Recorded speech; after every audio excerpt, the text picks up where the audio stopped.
Menelo, menelo, menelo, menelo, menelo, menelo, menelo, menelo, menelo. Welcome, welcome, welcome. We're Pop with Pop Radio Worldwide. Today we have the beautiful special guest here, Miss Mayda Del Valle. Oíste. Yes. Mayda Del Valle. Del Valle. That's pretty. Thank you. You're welcome. Pretty girl and a pretty name here. She's a native here of Chicago. Yes, Southside, born and raised. Southside, born and raised. So why don't you tell us a little bit about yourself? I know it's so much to you. You're a versatile young lady. I am a little bit. Hello, good evening, everybody. What's up, Chicago? My name Thank you to all my adoring fans. I appreciate it. So my name's Mayda. I'm from, I had to give you. I'm from I had the to south give side you. of Chicago. Yeah. Born and raised in the Marquette Park area. I'm a writer. I'm a poet, performer, facilitator, educator, a dancer, vocalist. I have a lot of hats that I wear. So.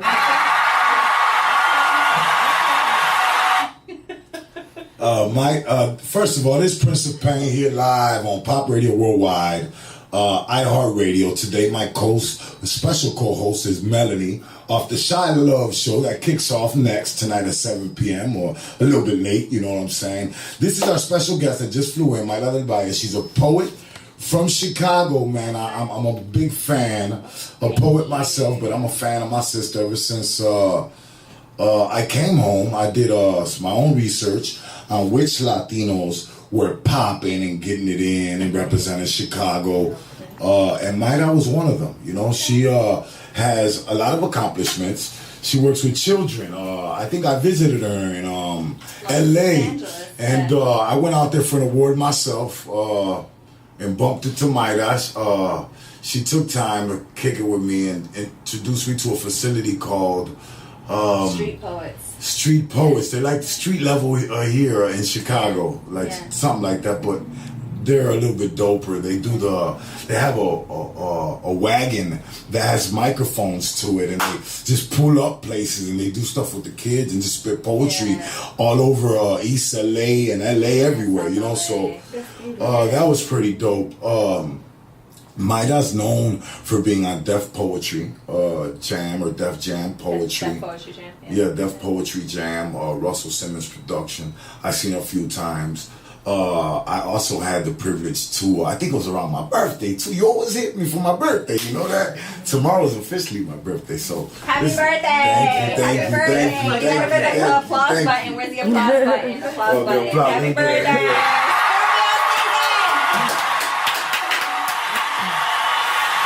So she spit a piece for me, man. When I went to LA, she did this piece called Chancleta. I'll never forget it. You know what I'm saying? The ode to the chancleta. The chancleta. Ode to the chancla. Ode to the chancla? Okay, I know it, but it was about the chancleta, you know? So chancla is a flip-flop. You know, Okay. like a rubber flip-flop. And so Latinos, we use them for a lot of different things.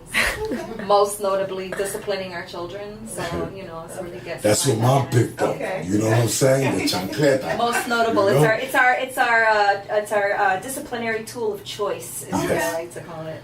So.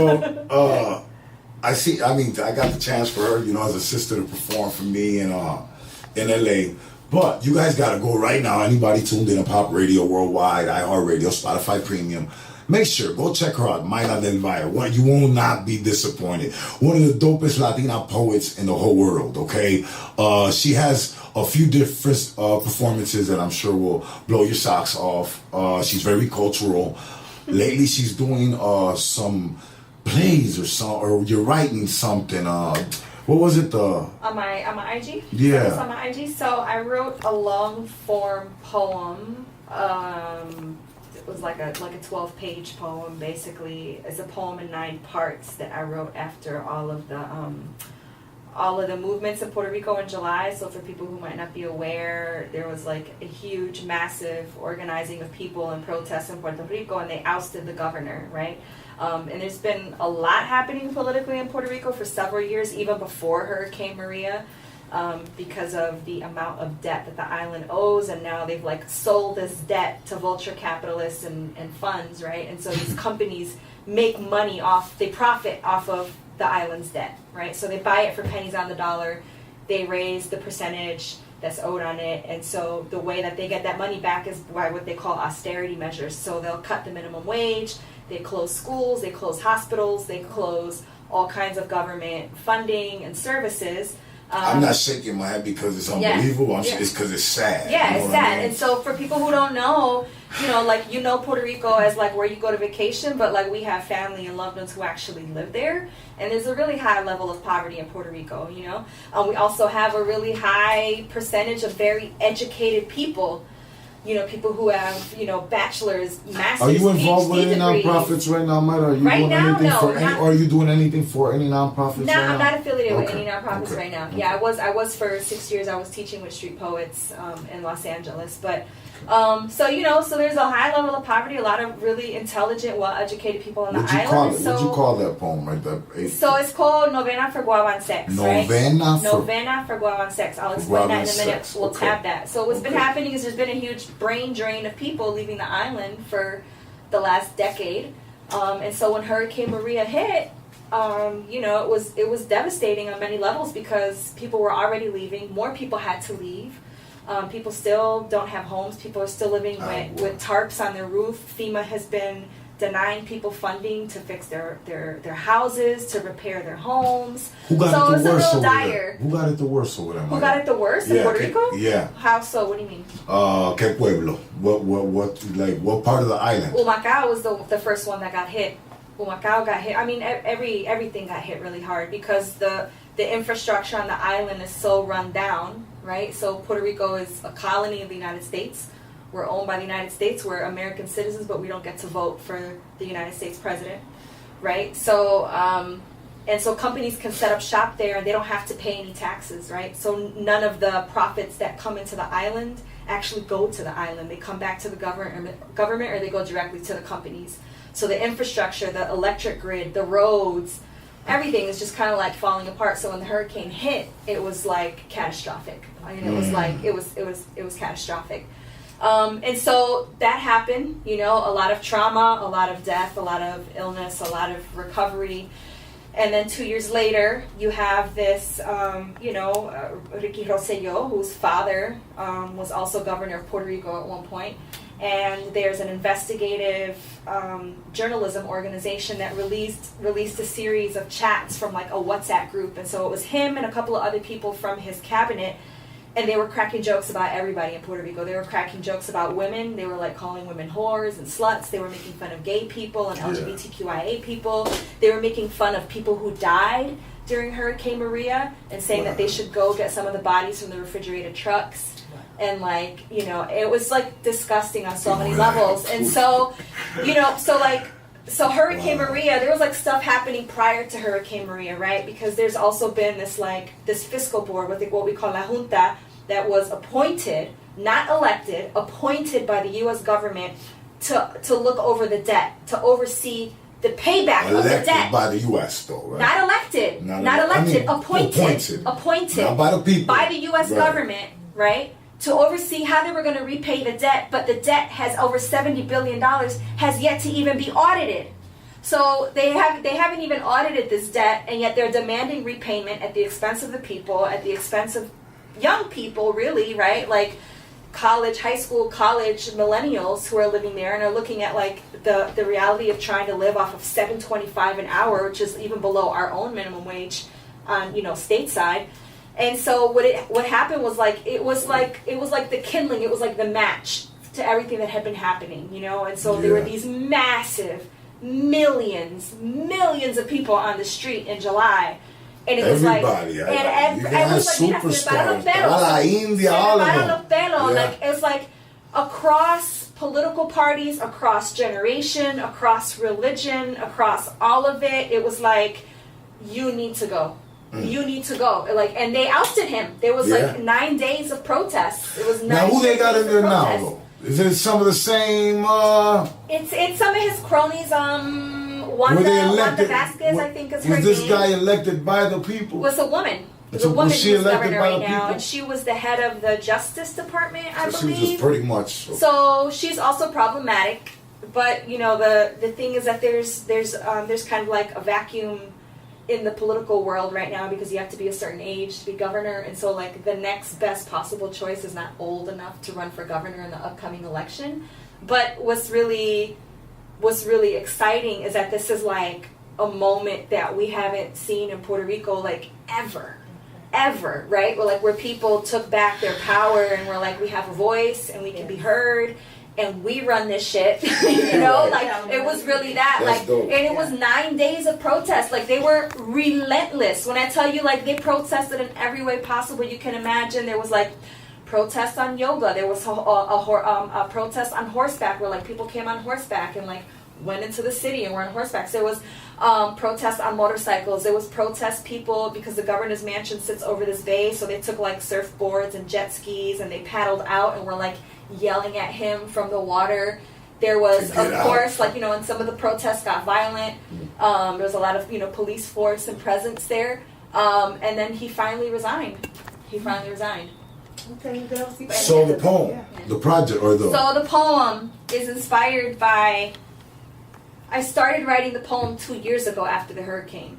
Okay. But I didn't know what it was. I was just kind of like, I don't know, this poem's coming from somewhere. I don't really know what this is. Like, and it was a lot to like witness and watch what was going on and like not be able to go and, you know, and actually be there.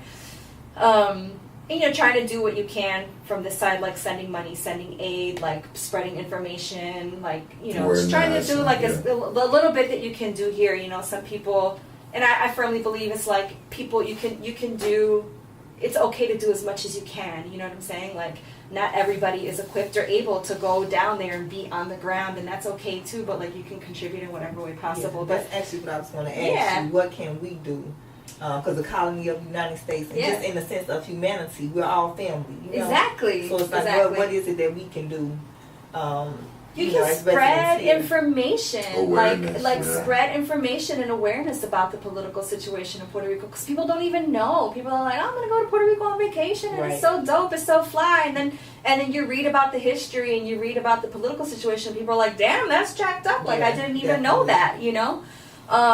So I think like awareness is the number one thing. You know, there's a big debate that's been ongoing since the hurricane, which is repealing the Jones Act. So the Jones Act is a piece of legislation that's been on the books since, I want to say, I should know this better, like the early 1900s. The Jones Act. The Jones Act. Okay. And what it does is that, so Puerto Rico being an island has to have everything shipped in, right? Although at one point in Puerto Rico's history, before the United States came in, there was a really like thriving, really like economically prosperous agricultural system in Puerto Rico, to the point where like we supplied the Caribbean with food, right? Because we had such a dope like pop-in agricultural system. The United States comes in and establishes the mono agricultural system, which is sugar, coffee, and tobacco, right? Those are the big three: sugar, coffee, tobacco. They decimate the more local, like agricultural based enterprises for those industries, and it kills the industry in Puerto Rico, right? Like it kills that. So, but so there's that historically, like there's a lot of that kind of stuff that happens in the history of Puerto Rico, but also like the Jones Act says that anything that gets sent to Puerto Rico has to be shipped into the island on a U.S. ship. They have to sail a U.S. flag, which means that everything that goes to Puerto Rico has to come to the United States first, get transferred onto the U.S. ship, and then they go to the island, which they raise the taxes on it, right? So like the taxes that Puerto Rico pays for imports is like ridiculous, right? And then they'll have you believe that like, oh, Puerto Rico's full of like people on welfare, and you know there's such a drain on the U.S. economy, and you know all we do is like, you know, they're so helpless, and all we do is support them, right? Which is bullshit. They make a lot of money off of the industry and off of the people who shop and spend money in Puerto Rico. So for people to inform themselves about those kinds of things, right? So one of the things that happened post-hurricane was people were demanding that they repeal the Jones Act so that aid could come in faster. So things like that, like just, you know, like, yeah, reading up a little bit on the history, informing yourself a little bit. Like if you see something about the Jones Act being repealed, like sign the petition, you know, like. Not only is tomorrow Yeah. my birthday, but tomorrow, the 19th of November, is the day they discovered Puerto Rico, actually, November 19th. November 19th? Yeah, that's my birthday. That they ran into Puerto Rico. I don't like, we Yeah, gotta use our words. Well, you know what I mean. Yeah, but even like, you were 100% yeah, right. like even ourselves using that the day word, they like bumped into nobody Puerto discovered Rico. it. You know, he Right. went the wrong way and he ran Yeah, into you're right, it. man, you're You right. know, so it's like we gotta unprogram ourselves too. That was the day Yeah. they took some shit. Motherfucker, you got lost. You got lost and you went the wrong way, and we tried to help you, and then you stabbed us in the back. Don't get that twisted. Yeah, you 100% right. Yeah. Look, this Pop Radio Worldwide, iHeartRadio, Spotify Premium. I got some bills to pay always on my radio shows. So, Real House Doctors, make sure you shop with them. One of the most professional contractors in the city of Chicago. Let me say that again. Go like their Facebook, Instagram, all that good stuff. Real House Doctors. Chicago Lead Alliance, street level youth media. Make sure after school programs, single mothers, you need some help. Take them there. Ashland North Avenue, 1637 North Ashland. They teach the kids everything about Pro Tools, cameras. If these kids want to be artists or photographers or anything in the music stuff, pretty much what every kid wants to do, great after school program. Yeah, Get involved. great. Get involved. Who else? Shout out to my boy Cohart, man, Chicago Crucial Conflict legend. Menealo out right now on all social media platforms. Gonna be right back. Menealo, menealo, menealo. Riquita, baby, menealo. Menealo, menealo, menealo. Riquita, baby, menealo. I looked at her, I told her, you don't know what I would do to you. She said, Welcome back to Pop Radio Worldwide. I am co-hosting here with the Prince of Pain, Melanie Hogan of the Shy Love Show.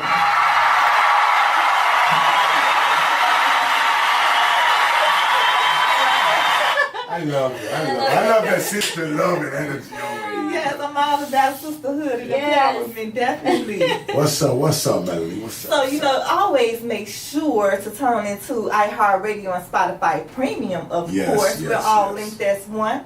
We're here with the beautiful Mayda. She is an poet, an activist, an educator. The list goes What's the name on. of that mama teacher? Tony Award? Is it Tony Award. Tony Award Yeah, winner. Tony Award. She's Tony also a Tony Award Very winner. good. I'm proud of you. Thank you so much. I'm very proud of you. So you were giving us some history about the hurricane in Puerto Rico and the effects of it. Yeah. And you said that there is a poem. Yeah, so after everything happened in July with the ousting of the governor, I went back and revisited this poem that I had started writing 2 years ago after the hurricane. And it was kind of like, it wasn't time to finish it. And so I sat down and I was like, it's time to finish the poem. Right. And so I went and I sat down and I pulled everything together that I had written down like 2 years ago. And the title had come to me 2 years ago, which is Novena for Guaban Sex. A funeral rite in 9 parts, or Crónicas from a Daughter of the Diaspora. It's a very long title, but basically a novena. For a lot of Latinos will Ma, know say what that this one is. more time, man. A Please. novena for Guaban Sex. Novena for Guaban Sex. Guaban sex. So a novena is a funeral rite. Basically, when, especially in Puerto Rico, in a lot of Latino, Latin American countries, when someone dies on the day that they're buried, the next day we will start, if they're Catholic, they'll start a series of 9 days of praying the rosary. Right? Okay. And so you pray the rosary for 9 days after the person is buried, and it's like an ancestralization rite, right? It's like a ritual that we do, and they do this in a lot of different cultures. What it represents is like illuminating and elevating the spirit of that person so they can cross over to be on the other side and they can go to heaven, right? Like Ashe in the spirit. Ashe. Exactly. You know, so we do it for 9 days. You know, which is significant in many ways. 9 is a number of completion.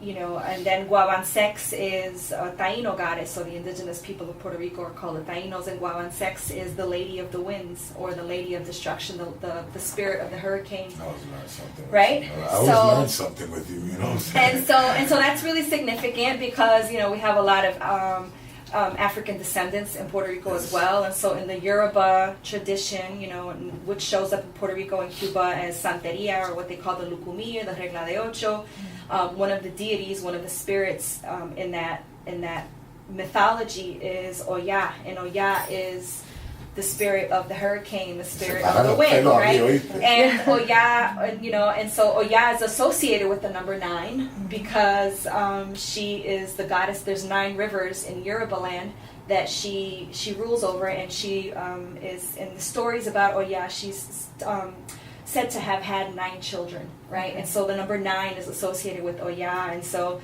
we have 9 days of praying the rosary. We have the number 9 associated with Oya, who's the goddess of the hurricane, of, you know, thunderstorms, of, like, you know, tornadoes and twisters of the wind, which is also Guavan Sex, you know, which is, to me, they're not one and the same, but they're that same energy, that same kind of spirit. And so the poem is Novena for Guavan Sex, right? You would have been creative anyway, so okay. Yeah, so Novena so for Guavan Sex. So you broke it up in, like, different poems, is that what you did? So it's 9 parts. Right, yeah, 9 poems pieces pretty much. It's day 1, 2, 3, 4, 5, 6, 7, 8, and 9. Every day is a different theme.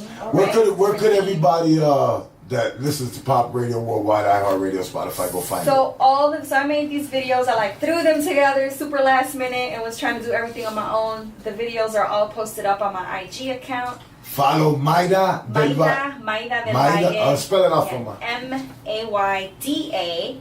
Del Valle is Delvalle, and they're all posted on there. Eventually, I have to go back and like sit down and do some editing. You got a corrections. website, Ma?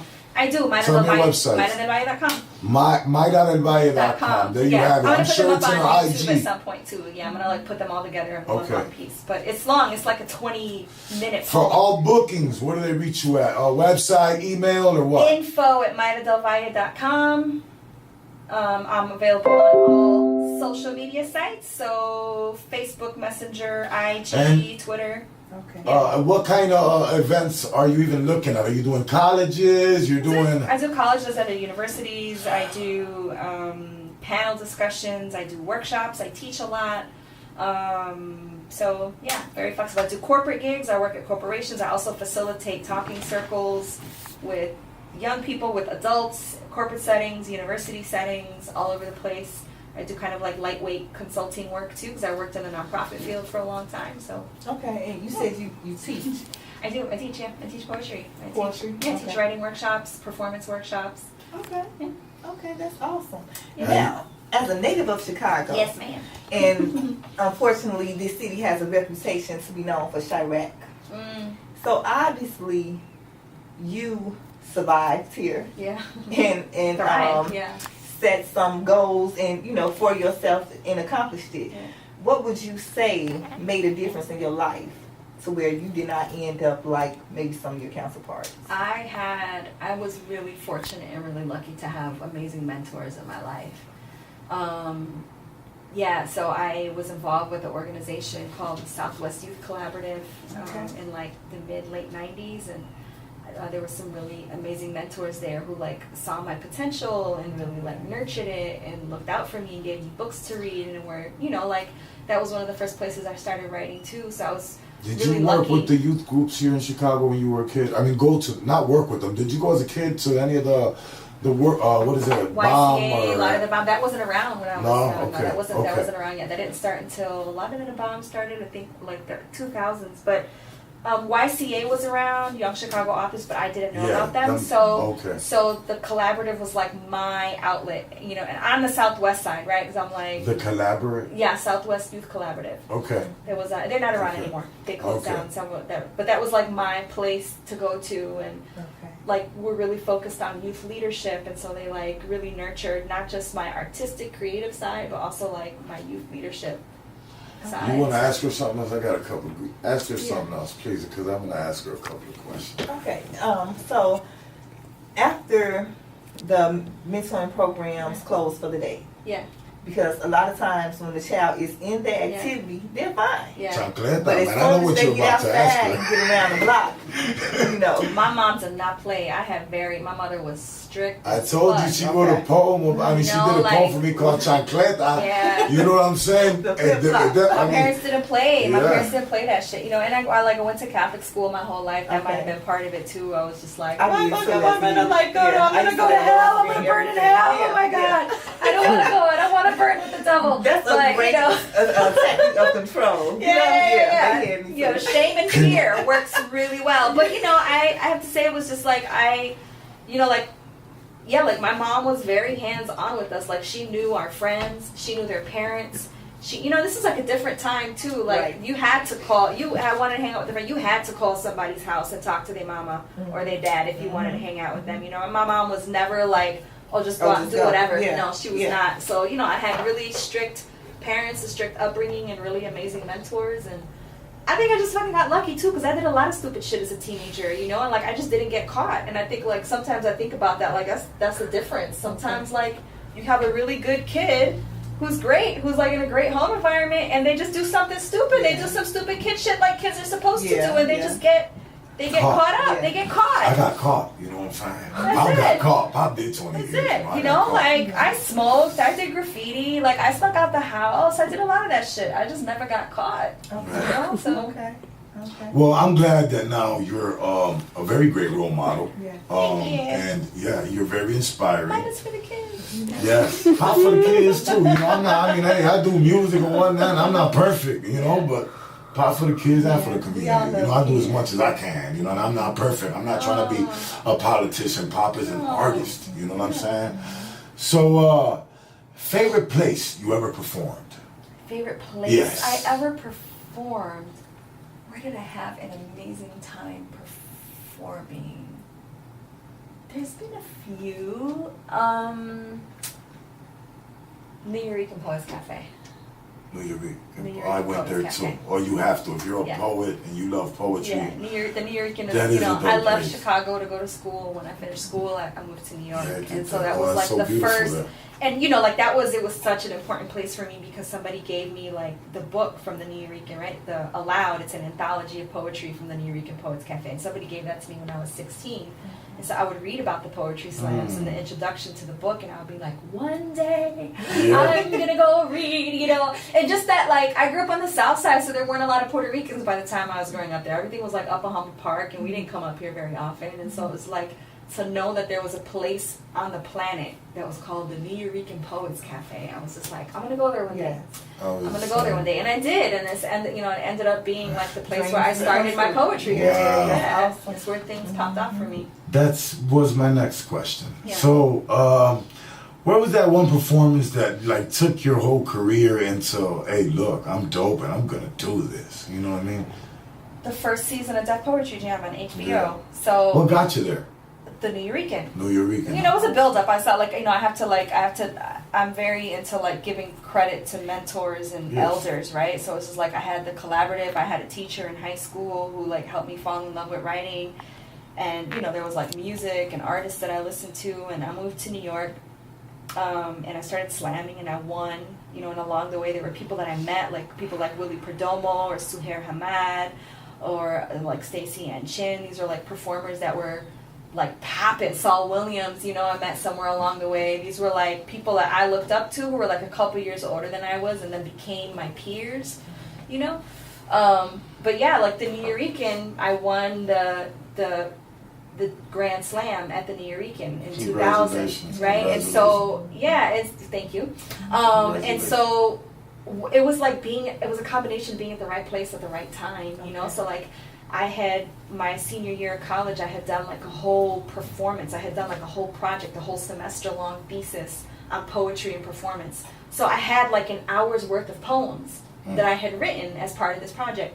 And so those are the poems that I went to the New Eurekan with, right? And so I had mentors in college who gave me that space too, right? Like Sandra Burton in the dance department, I love her, Kweyao, Ibaye, like all these people who helped me along the way. So when I showed up at the New Eurekan, I already had a body of work, right? And so I get up and I slammed and I won.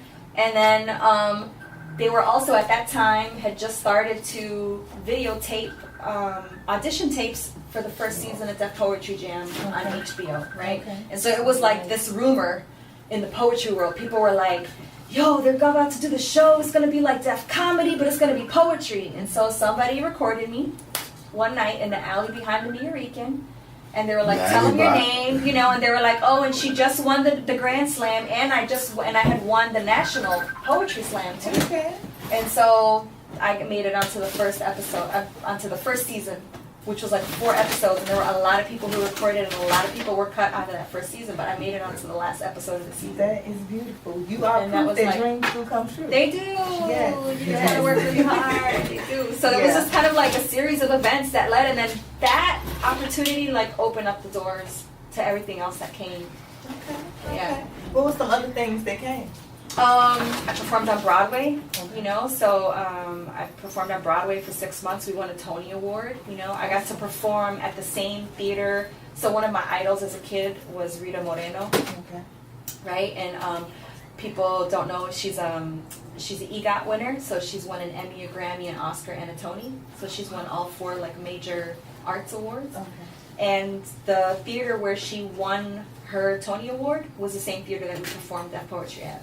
So I got to perform on the same stage as Rita Moreno, and like ended up winning it. Like Yeah. Tony in that theater was just like, oh, dream come true. So you know, so Broadway came out of that. Touring internationally, touring nationally came out of that. I got to I had a whole career, you know, touring colleges and universities for a while. I was in Oprah magazine. I got to perform at the White House for, You did that too? President Obama. Yeah, that White was- House? Yeah. For Obama, homie. For the black president. Wow, that's dope. You know what? You know, I'm not gonna let your hair get no bigger. But I've always been a fan. You know that, y'all gotta go check her out. I'm telling you guys, you will be a fan. She's very dope. I'm not gonna talk her up no more. You know what I'm saying? But she's very dope. Will the fans, might I ever get like nowadays? We release. Well, I got a chance. Well, I do my own music though, but like not the poetry on music, but maybe an audio book You with know, your vocals. I've been asked to do like the audio version of my book because Yeah. I published a book. It'll be 2 years now. It came out 2018. A Southside Girls Guide to Love and Sex, which is available like on all major, you know. I can't hear you. Oh, A Southside Girls Guide to Love and Sex. So A Southside Girls Guide to Love and Sex. That's out now already. We have to discuss that. That's out now already. That's been out. It's been out since 2018. So And go check that out, guys. Go Yeah. check that So out. you can find it on all like the major bookstores online. Okay. There was a little chapbook before that called The University of Hip Hop, which came out also the year before that. So there's 2 books out. As a fan, I think you're fans. Me, I like to see more like. You know, but stick to the poetry, you know, Yeah. but maybe a little instrumental to back, some more new visuals. I'm sure your fans wanna. I always get asked too, because I got on this, because I guess I'm Puerto Rican. Yeah. You know, hey, do you know Mayda? Well, yeah, she's doing good. You know, she's traveling, but yeah, I'm sure. I've done stuff on like I've never done my own project. I've done stuff with other people. So like J Period, do you know J Period? He's done like a whole series. His career popped off like doing a whole series of mixtapes, and so he would like interview artists and people about the artists, and he would make it like an album. And so he had like Lauryn Hill mixtapes, Rakim mixtapes, KRS-One, like everybody who's anybody. And so he would have me do interludes. On I would love, I asked you, you said you had me in August. I wanted an intro, outro, I think. So there was like, yes, I've done like interludes for him. I'm working on a intro. I worked on an intro for a friend's album that's like forthcoming. I'm gonna work on an outro for his album as well. I actually wrote some music, like wrote a song and sang on that too. I'd like to see some music. So, thanks. That'd be dope. That'd be dope. Especially with the poetry in it. You know, your own intros, your own outros. You know, I'm sure you can do it. You know, you got the delivery, you got the voice. Yeah. You know, I've been begging her. You know. You don't call me though. Yeah, You just call me when you got studio time and be like, "Can you be here on this day from this day to this time?" Remember that. We got it on tape. You know? It's coming. It's on the way. We work. You hear me? But what else I got for you? Okay, so who is your favorite poet of all time? Favorite poet of all time? Female too. Female poet. Sonia Sanchez. Sonia Sanchez. Sonia Sanchez. I gotta look her up then. Yeah. If you think Old she's school dope. Yeah. Black arts movement, 60s and 70s. She's in the like Maya Angelou, Nikki Giovanni generation. Sonia Sanchez. Sonia Sanchez.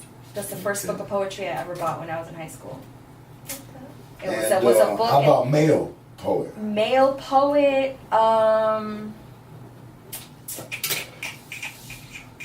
Who's really? I'm trying to think. Oh well, if we're gonna go from there, I'm gonna go old school because I'm really into like I love everybody who's contemporary and there's a lot of really amazing poets who are young, but like I like looking back and like I really believe we're part of like a lineage and you gotta if you're gonna sit down and you're gonna write and you're gonna call yourself a poet, you need to look at the lineage that you're walking in and that you come from, and it's a long history, people. So I would say if I'm going from that generation.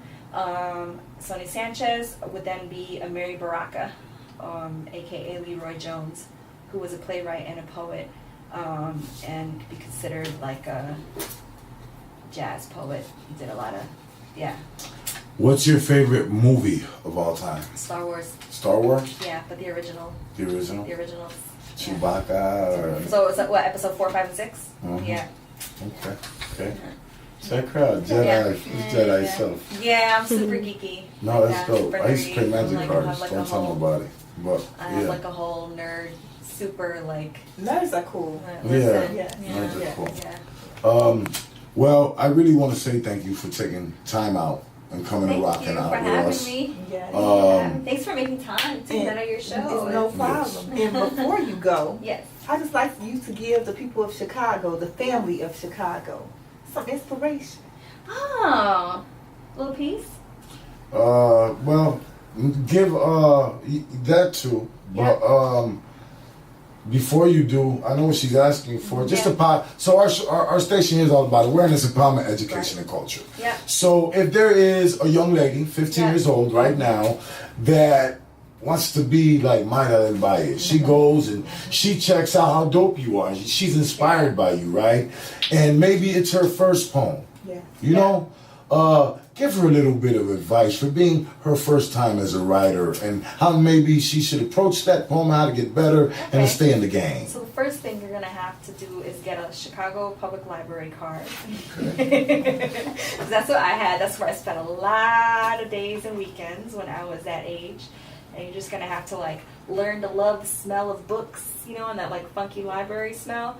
And go to and read as much as you can. Like read poetry, read fiction, read magazines, read everything you can get your hands on, every kind of genre, and make time for yourself to write. Like, and remember to tell yourself, because people will tell you that your voice is not important. People will tell you that what you have to say doesn't matter.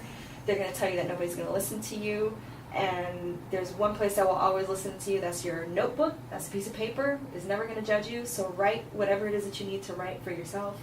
Write it down and know that it's valuable, that it's worthy, and that it's important, and that you most definitely have a right to speak up and use your voice. You have one, so it's your responsibility to use it. Poetry, thank you. Poetry saved my life, y'all. You know, a lot of people who follow my career, Prince of Pain was locked up in a cell, and I therapeutically lost myself writing poetry, all about pain. And that's poetry saved my life. Mayda, thank you very much for coming and rocking with us today. I promise I love you so much. And thank y'all.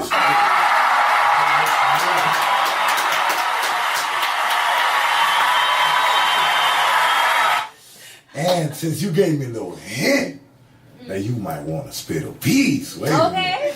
Could you give our fans and listeners of Pop Radio Worldwide, the Shy Love Show, and everybody here with iHeartRadio and Spotify Premium a little piece? Sure. So after you give the piece, say goodbye. But before you say goodbye and take us to commercial with Pop Radio, send your shout outs to your family and anybody you want to send a shout out to. So before the piece. Well, you can do the shout outs now. Shout out. Do the piece and take us to commercial. Shout out to my mom and dad on the South Side.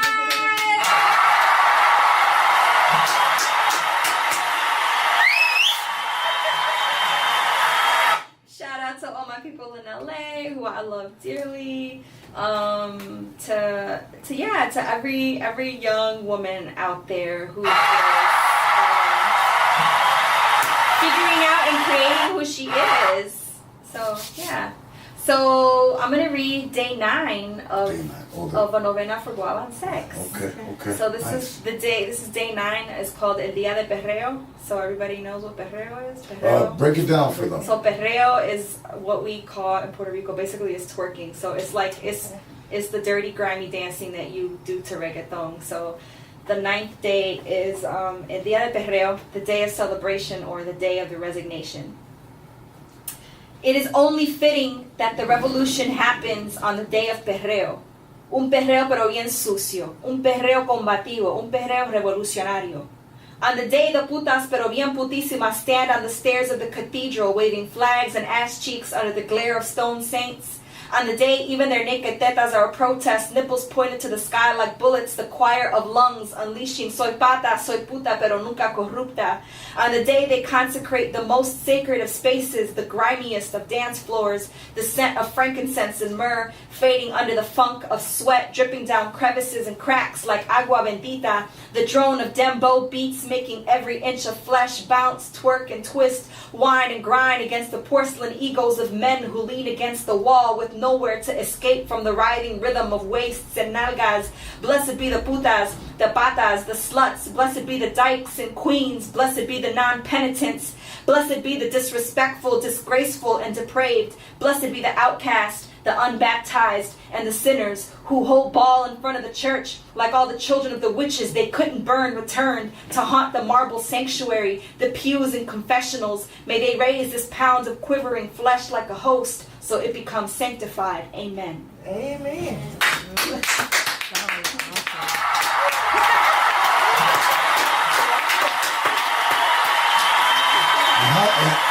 And how the poets say it, and that's that piece.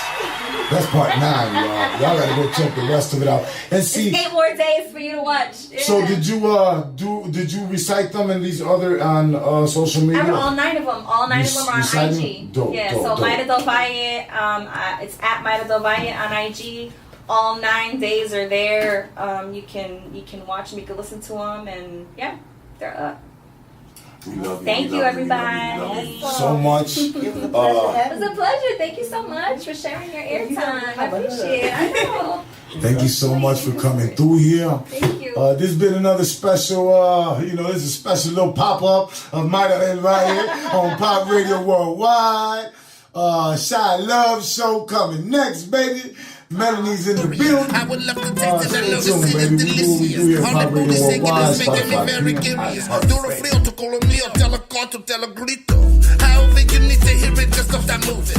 Manelo, Manelo, Manelo, Manelo. I be always busy, so this time I'm about to take it there. Big, thick, natural, fat asses and long hair. What's up? This is Mayda Del Valle. I'm here on Pop Worldwide Radio. And just finished the interview with the lovely Melanie. Super grateful to be here with some amazing sisters, to be here with Pop. Talking about poetry, talking about life, talking about Puerto Rico. Give me a shout on social media. You can find me on Facebook, on Twitter, on Instagram. The name is Mayda Del Valle, MAYDADELVALLE. You can also find me on our website, MaydaDelValle.com. Give me a shout. Peace.